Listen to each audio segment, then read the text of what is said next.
Hello everyone, much fun. I did a bit of research on some of the profiles of the disciples because it's really cool to get an idea of who's writing this, what they were thinking, what they were doing. And Luke is probably one of the most ambiguous ones, but as we look at Mark and John, it gets really, really interesting. It really challenged my view of how I see these guys. So it's good to know. So Luke was a second generation believer, so he never saw Yeshua. So it's a bit like us in that none of us can actually say, some people have had the privilege, but I can't say, yeah, I know Yeshua, I've spoken to him personally. He would have had to ask people like Rabbi Shaul, Paul, or Simon Peter, and for him to know the teaching of the New Testament, they would have had to transmit it orally. So with Judaism, they just say, okay, so I'm going to repeat to you the Sermon on the Mount, then you repeat it back to me, and then I'll know if you've understood it. So there was no writing or reading, it was just, memorize and repeat it to yourself every day. So that was interesting to know that he would have had to ask those stories. He was Paul's traveling companion, and I was reading a bit of research last night. It's a bit controversial, but maybe he was even a relative, because I think it's in Ephesians, he talks about a man named Lucas, which is a Greek translation of the word Luke, who he considers his kinsman. So they definitely were close. He definitely would have been a disciple-teacher relationship between the two. What else can we say? He was probably born a Jew, and some say that he might have come from a place called Cyrene or a North African Jewish community, so maybe he was a more dark-skinned chap, we don't know. But the reasons why people think he was a Jew and not a Gentile, which is often the leading kind of rule, is that he is this, if people talk about Luke, they think it's the most anti-Semitic gospel, but that's a real, not to pinpoint at any kind of people, but maybe more of a Catholic kind of hardline kind of view against Jews, but actually he was quite Jewish, because if we look at, I'm not going to read them out to you, I'll just give you the verses, Luke 1, 8-20, he knows the inner workings of the temple and the priesthood.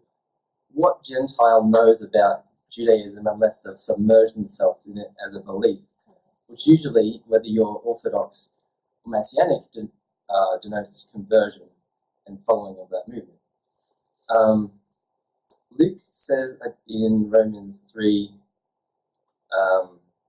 1-2, the Jews are the guardians of the Torah and the revelation of God. So he gives them credence as being God's chosen emissaries, again, like many apostles and many priests that go out and minister, probably to Gentiles more than themselves, the ways and the things of God, particularly keeping and guarding the Torah as a personal heritage as they did. So for a Gentile to have known and have this perspective is kind of, doesn't really make sense, particularly if he was a Greek. He probably would have known about Zeus and all these other gods, but not so much all these ideas. And another interesting one, in Acts 21, we have this Paul being accused, and we have all this plot by the Sanhedrin to put him to death. He's accused of bringing a Gentile onto the Temple Mount. However, the Gentile that they accuse him for bringing on is a man named Trophimus. He's got a really hard Greek name.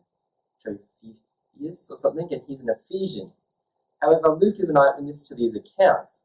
If Luke was there, would they not question Luke for being brought into the temple along with him? Rather, they leave Luke alone and let him go about recording this information. Therefore, we could say that Luke is either a very comfortable Gentile with a very, very, very Jewish identity, and Jews are comfortable around him, or he was born Jewish. So there's a few things to kind of back up the belief that he probably wasn't a Gentile, most likely born a Jew or a convert to Judaism. Luke's ministry, so as we said before, he penned a lot of Acts and a lot of the works of Rabbi Paul, which makes him probably one of his greatest students, perhaps, had a very close relationship. His work is centered on the Great Commission, so we kind of talked about how first to the Jews, then Samaria, and to the nations, and I think that's where people get the kind of anti-Semitic idea from, because he focuses a lot on going out there, but he's just seeing the realization of his head rabbi's work, and he's forcing that point, now let's go out to the nations, so he's kind of opening that way with Paul, which is what Paul is, the emissary to the nations. Naturally, being his disciple, he would carry that banner with him. So they kind of see that happening. They also go to the Jews in the diaspora, so it's twofold, and that I think applies to us as well. We go out to the non-believing, people who have no idea what Judaism is, as well as the Jews who don't quite know Yeshua. So in some respects, not much has changed. So yeah, he also had some interesting beliefs that people think might be anti-Semitic. However, I would say this is particular to the sect Yeshua was building with a Pharisaic framework. So Jews needed to be blinded for the Gentiles to be brought into the kingdom. That's very much a Pauline theology, if you want to use a Christianese type term. So he believed that, but he also believed that they would be brought back. And he believed that the nations, the Gentile converts, would be the conduit for that. So it's not purely anti-Semitic as in the Jews have done away with, the Gentiles are it. It's all part of the plan, and they get that from, I don't know if it's on there, but what's the address? They get it from some of the prophets. No, sorry, this is taken from the prophets that the Jews will be restored. So he firmly believed in a restoration of the Jewish people and not a severing or divorcing of the Jewish people. So therefore, it would be very highly unlikely that Luke would be a Gentile Greek by religion or perhaps birth. And he stood up for his rabbi, Paul, and helped him to come up with an idea of dispelling some of the rumors that were brought against Paul. And sometimes it's easy, and I think a lot of people have built their theology on the rumors. Paul's done away with Torah. But remember, those were the people accusing Paul. Paul didn't actually do any of those things. In fact, he came up with a plot, Acts 21, to take a Nazarene vow. It's no simple feat. It's like becoming a priest, not just being Jewish, but it's like Levitical purity laws on steroids. It's a big thing. And then he pays for other people to take this vow and to do their sacrifices. And he makes it known in front of everyone. He's like, this is his like publicity stunt to show, hey, I'm doing this because I'm not against Judaism by any means. So